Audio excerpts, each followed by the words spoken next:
Judge Bajrон, what could Macedonian judges take from the American judicial practice? Well, first, thanks for taking the time to speak with me. I really do appreciate it.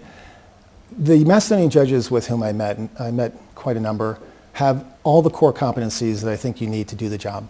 What we have in America that's a little bit different is we have the ability as judges to control the timing of a case. We have a very clear control over the beginning, middle, and end. So that experience that we have, that ability to really get your case over in a timely manner, that's something that they have the will to do and the ability to do, but there are a few changes that need to take place in this transition period to make that happen. Judicial independence has been an issue in Macedonia for years. How can Macedonian judiciary become more independent and free from political pressure and unbiased? It starts with going back to the core principles in your constitution. That is that you're appointed for life. That lifetime appointment for a judge gives independence. In America, I sit for life. To remove me from office requires 2/3 of the upper chamber of Congress to impeach and remove me. Very difficult to do. Knowing that I have that lifetime tenure means that I have the power to act independently. And that's something that's important here. You have it in principle. You have lifetime tenure.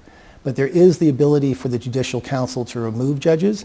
I think that needs to be exceptionally difficult. It should be hard to become a judge, and it should be hard to be removed from the office. That's the core of independence, is knowing that you are a co-equal branch of government. So the principles are here. There just needs to be some modification in the way that people are removed from office. I think that's the first step to having a really independent judiciary. How do judges in the United States handle political pressure, even from highest instances? Well, going back to what we just discussed, the fact that I have life tenure and that I cannot be removed without an act of Congress, literally an act of Congress, means that I am removed from political pressure. If I make a decision that a local politician or a national politician takes issue with, they can criticize me in the media if they like. And what's an American judge's response? We say nothing, because we know we're an independent, co-equal branch of government. And as a result, we don't feel a need to respond. And I think that raises the dignity of the office. Have you ever been under political pressure before reaching a ruling? I have not, and I can give you a very good example. Recently, just before I came here, I had a bank fraud case, pretty important fraud case, brought by the prosecutors, who I respect. I thought they were competent, they were capable, they were bringing an ethical case, but their evidence fell short. And when they rested their case, when they closed their evidence, the defense moved for a judgment in favor of the defense. Now, as a sitting judge, I can do that, not even require the defense to respond. I granted the motion, the case was terminated, and the accused was discharged.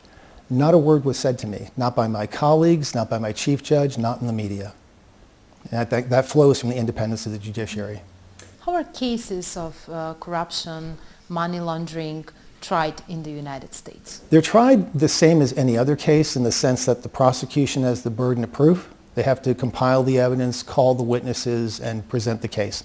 The judge's role becomes more complicated because the cases have more layers to them. So I have to set aside adequate time for the case to be heard. I have to be active in managing the exchange of discovery.